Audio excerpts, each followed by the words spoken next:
നമസ്കാരം, ശ്രീജേഷാണ്, friends academy. എന്താണ് എല്ലാവരുടെയും വിശേഷങ്ങൾ? നമ്മൾ കഴിഞ്ഞ മാസം മുതൽ ഇലക്ട്രിക്കലിൻ്റെ CAD ക്ലാസ്സുകൾ മെയ് 20-ാം തീയതിക്ക് ശേഷം ഇലക്ട്രിക്കൽ CAD ക്ലാസ്സുകൾ തുടങ്ങിയിട്ടുണ്ടായിരുന്നു. അപ്പോൾ അതിൻ്റെ അറേഞ്ച്മെൻറ്റിൻ്റെ തിരക്കിലായിരുന്നു. ഓക്കെ, പിന്നെ നമുക്ക് പെരിന്തൽമണ്ണ, അതേപോലെ തന്നെ മഞ്ചേരി, കോട്ടയ്ക്കൽ ഭാഗത്തു നിന്നൊക്കെ ഒത്തിരി പേര് ഇലക്ട്രിക്കൽ CADൻ്റെ ക്ലാസ് വേണമെന്ന് പറഞ്ഞ് വിളിക്കുന്നുണ്ട്. അപ്പോൾ അവർക്ക് ഓഫ്ലൈൻ ക്ലാസ് വേണമെന്ന് പറയുന്നുണ്ട്. അപ്പോൾ നിങ്ങൾക്ക് വേണ്ടിയിട്ട് നമ്മൾ പെരിന്തൽമണ്ണയിൽ ഇലക്ട്രിക്കൽ CADന് മാത്രമായിട്ട് ഓഫ്ലൈൻ ക്ലാസ്സുകൾ സ്റ്റാർട്ട് ചെയ്യുന്നുണ്ട്. അതറിയിക്കാൻ വേണ്ടിയിട്ടാണ് ഈ വീഡിയോ ചെയ്തിട്ടുള്ളത്. അപ്പോൾ ആരെങ്കിലും താല്പര്യമുള്ളവരുണ്ടെങ്കിൽ 10-ാം തീയതിക്ക് മുമ്പായിട്ട്, ജൂൺ 10-ന് മുമ്പായിട്ട് അഡ്മിഷൻ എടുക്കുക.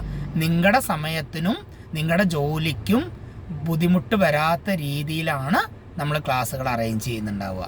Okay, thank U.